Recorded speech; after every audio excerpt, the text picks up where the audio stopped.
What's up, you guys? Today I'm going to talk about writing letters to your soldier.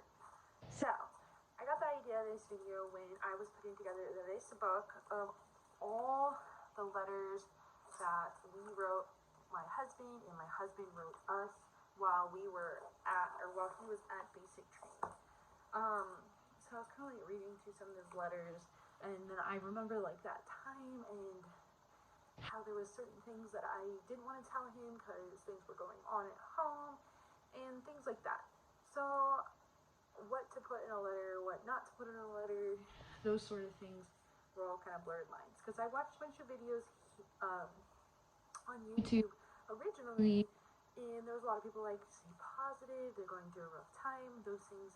And then my husband got back, or when he got done with basic training,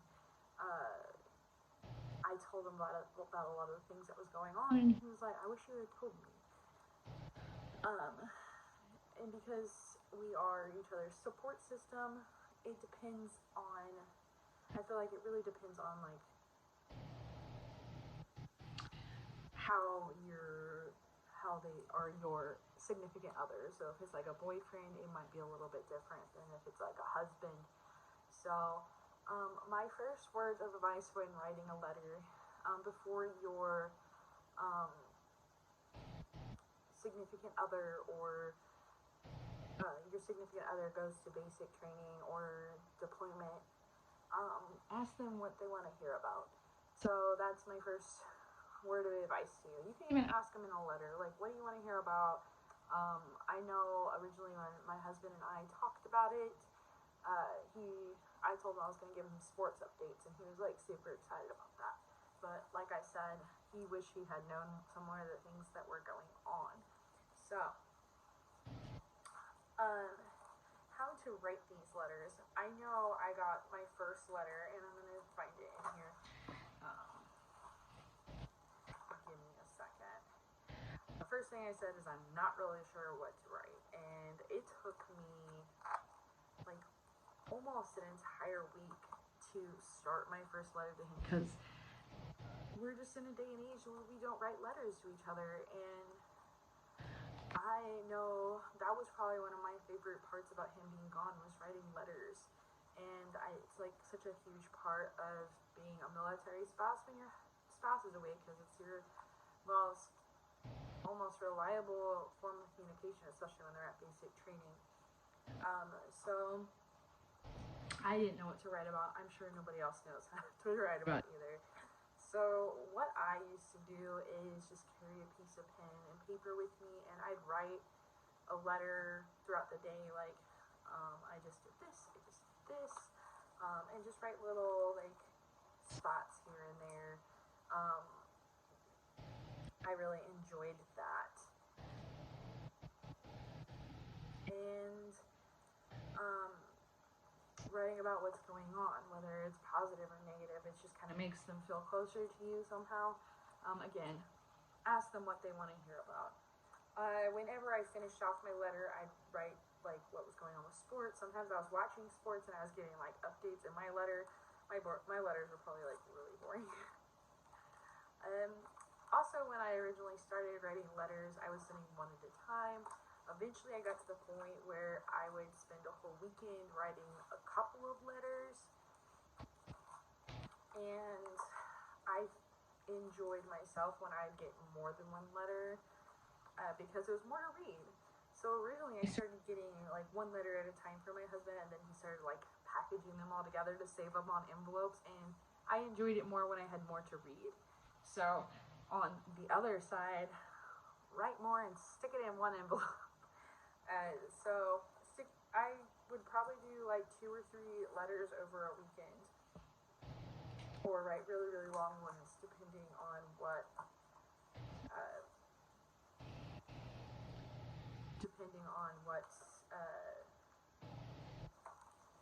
my train of thought just disappeared.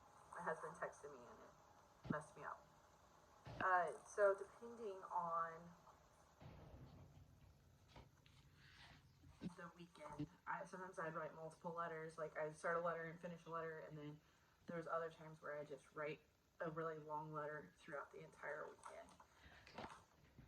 Next thing I did is, especially, I would randomly just kind of include some pictures. So I have pictures of here that I sent Drew.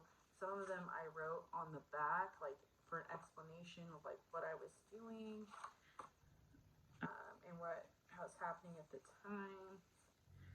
So my dog watching TV, we were watching Bambi.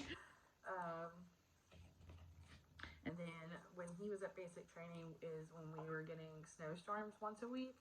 And I posted this picture, and it says, I went to class at 8:45 with nothing on the ground, not even one snowflake on the ground. Walked out at 10:45-ish, and then there was 1 to 3 inches on the ground. It has been a crazy day. I'm ready for some sunshine. I've had more than enough snow for the next 5 years. And that was the truth. I'm still sick of snow from this. It snowed every Wednesday for 2 months. My husband left, and it snowed every week. It was awful.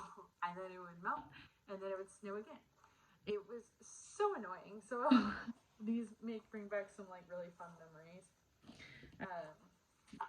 I sent him this one where redid the living room. What do you think? So far it's been super crazy and a lot more comfortable. It also makes it a lot easier to get to the window to open it. It was really fun organizing it. I can't wait to work on other random projects in the next few months. So the most random pictures, but I feel like he enjoyed getting them because it kind of made him feel a little more involved in what was going on. So I'd send pictures of like the dog. And then I have this picture of the bunny on the bed. So the bunny's right there. It's a real bunny. Fun story is that we were nursing him back to health. So he had what they called floppy rabbit syndrome, and he was completely limp one day in his cage, and we brought him in, and we nursed him back to health, and he started bouncing around. When my husband left, he had just started being able to like hop around again, and I had let him out of his cage to kind of let him run around in the room and everything.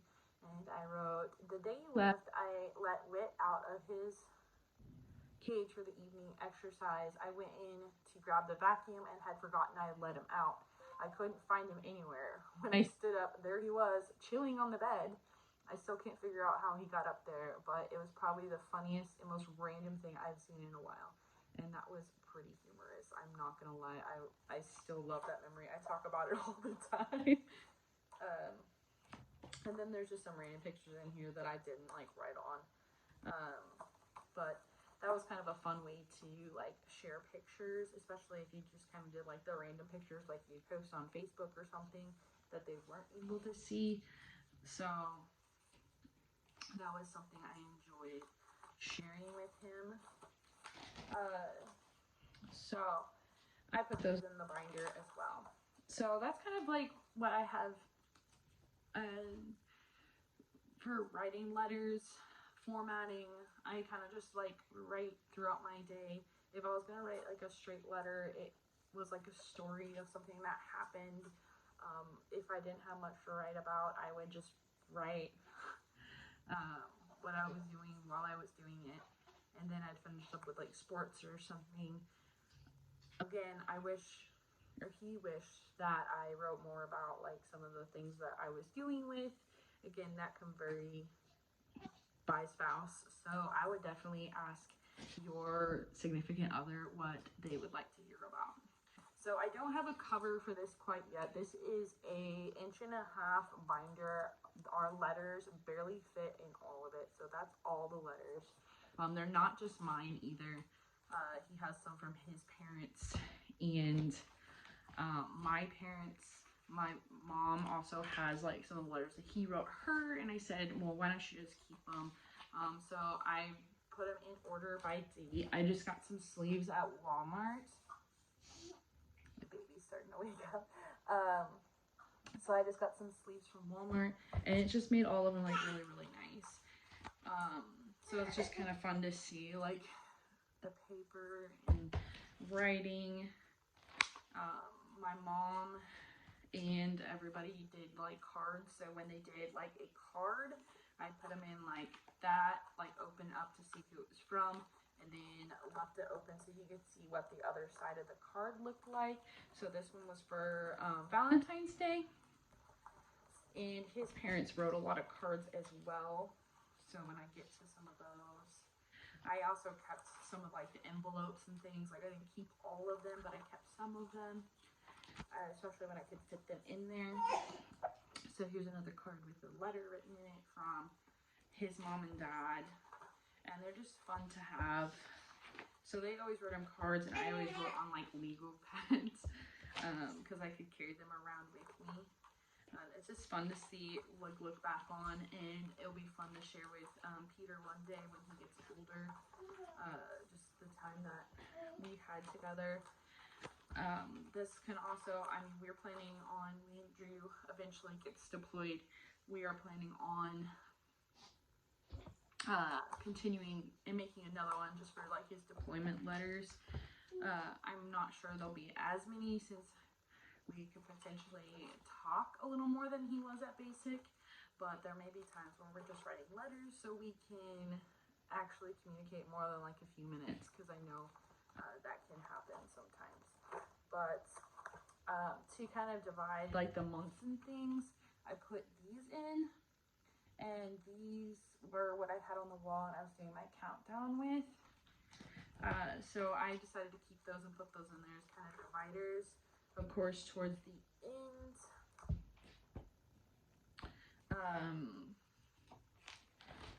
end, I didn't have any letters. Like, so after April, I didn't have any, but I went ahead and put all of the months after that in here.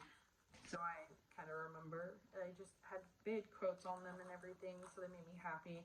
And then I have his welcome home stuff in here that I wrote.